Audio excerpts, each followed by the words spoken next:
Michael Madsen was born on September 25, 1957, in Chicago, Illinois. His full name was Michael Scren Madsen. He came from a regular working-class family. His dad, Calvin, was a firefighter who served in the Navy during World War II. His mom, Elaine, worked in business and later became a filmmaker who won an Emmy Award. Michael had two sisters. Virginia became a famous actress nominated for an Oscar. And Cheryl became a business owner. When Michael was about 9, his parents divorced. This was tough for him.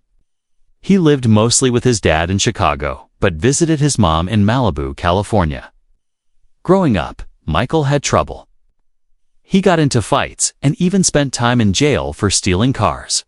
Before acting, he worked as a mechanic and at a hospital. The story goes that he went with a friend to an audition just to keep them company. Someone asked Michael to try out, and he got picked. That's when he discovered he loved acting. Learning to act, Michael joined the famous Steppenwolf Theater Company in Chicago. He studied there and learned from experienced actors, including John Malkovich. At Steppenwolf, Michael appeared in plays like Of Mice and Men. This theater training taught him to show real emotions and become different characters. When he was about 20, Michael moved to Los Angeles to make it in Hollywood. He started getting small roles on TV shows like Miami Vice in the 1980s. Breaking into movies, Michael's first movie roles were small, but got him noticed. In 1983, he appeared in War Games, a popular science fiction movie. In 1984, he was in The Natural with Robert Redford. Through the late 1980s, Michael kept getting more parts. Directors liked him because he was professional and brought intensity to every role. The movie that changed everything changed in 1992 when Michael worked with director Quentin Tarantino on Reservoir Dogs. Michael played Mr. Blonde, a criminal who was scary but strangely charming. There's a famous torture scene where Mr. Blonde dances to Stuck in the Middle with You. Michael didn't play him as just a bad guy. He made him calm and unpredictable, which made the character even more frightening. This performance made Michael a star. Suddenly, everyone knew who he was. More Tarantino films. Michael worked with Tarantino several more times. In Kill Bill, Volume 2, 2004, he played Bud, a former assassin living a sad life in a trailer. Michael showed Bud was tired and full of regret. In 2015, Michael appeared in The Hateful Eight as Joe Gage. In 2019, he had a smaller part in Once Upon a Time in Hollywood. Michael became one of Tarantino's most important actors. Other famous movies. Michael appeared in many other important films. In 1991, he was in The Doors and Thelma and Louise. In 1993, he surprised people by starring in Free Willy, a family movie where he played a kind foster dad. In 1995, he was in Species. And in 1997, he appeared in Donnie Brasco with Al Pacino and Johnny Depp. In 2002, Michael played a villain in the James Bond movie Die Another Day. In 2005, he was in Sin City. He even made fun of his tough guy image in Scary Movie 4 in 2006. Video games and voice acting. Michael became well known for video game voice work. His deep, rough voice was perfect for characters. In 2001, he did voice acting for Grand Theft Auto 3 between 2012 and 2017. He was praised for his work in the Dishonored video game series. He also worked on The Walking Dead Season 2 and Crime Boss.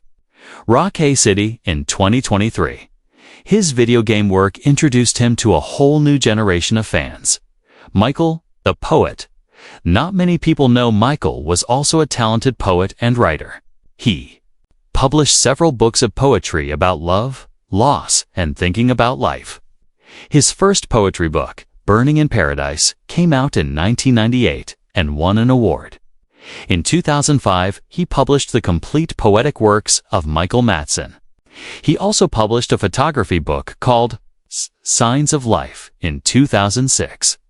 Michael described himself as a poet disguised as an outlaw. He wasn't just a tough guy actor. He was an artist who thought deeply about life. Michael's personal life, Michael was a father to 7 children, and being a dad was very important to him. His first daughter, Jessica, was born in 1979. In 1984, Namik married Georgianne Lapierre, Cher's half-sister. But they divorced in 1988. In 1991, he married Janine Basignano. They had 2 sons, Christian and Max, who both became actors. In 1996, Michael married Deanna Morgan in Jamaica. This became his longest relationship. They lived in Malibu and had 3 sons, Luke, Calvin, and Hudson. Family life was very important. To Michael, a terrible tragedy in January 2022. Something devastating happened. Hudson, Michael's son, died by suicide at age 26. This loss crushed Michael. Friends could see how deeply this tragedy affected him. It reminded everyone that even for years, people wondered what Michael really thought about Quentin Tarantino. Were they friends or enemies? Michael finally spoke openly. He said, "Quentin changed my life. That movie didn't just give me a role, it gave me an identity." Michael explained that working with Tarantino was intense. Quentin expects everything from you. He pushes you because he sees something in you. About rumors of problems, Michael was direct. Life happens. Careers go in different directions. That doesn't mean respect disappears. He said timing caused missed collaborations, not fights. Michael respected Tarantino deeply. Quentin loves movies the way some people love religion. Looking back, Michael said, "I don't look back with bitterness. I look back with appreciation. There's no feud. There never was. Quentin Tarantino believed in me when it mattered most. For that, I'll always be thankful." Michael's final day sin, the morning of July 3, 2025. Emergency responders were called to Michael's Malibu home. When paramedics arrived, they found Michael unresponsive. They tried to help, but there was nothing they could do. Michael Madsen was pronounced dead at age 67. The official cause was heart failure. Doctors said Michael had been dealing with heart disease for a long time. Another factor was his long battle with alcoholism. Michael had struggled with drinking for many years, and it had taken a toll on his body.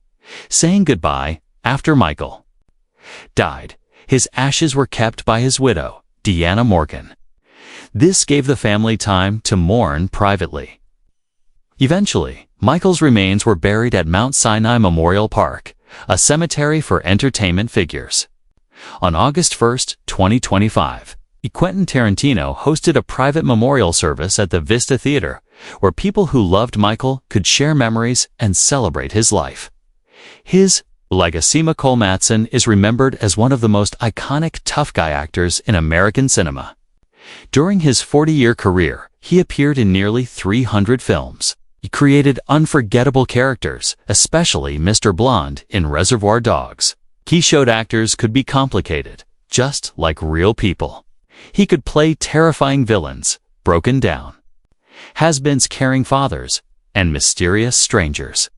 His poetry revealed a soul that felt things deeply. Michael's life wasn't perfect. He had struggles and dealt with terrible losses. But he kept working and creating. He loved his children fiercely and never stopped being an artist. Young actors study his performances today. Film students watch Reservoir Dogs to see how he made characters feel real and unpredictable. People remember Michael Madsen as a complex, talented man who lived intensely. He loved deeply, hurt deeply, created beautiful art, and left an indelible mark on film history. He proved you could be tough and sensitive, strong and broken, all at the same time. Though he's gone, his characters, his words, and his spirit live on in the countless films, games, and poems he left behind. Rest in peace, Michael Madsen.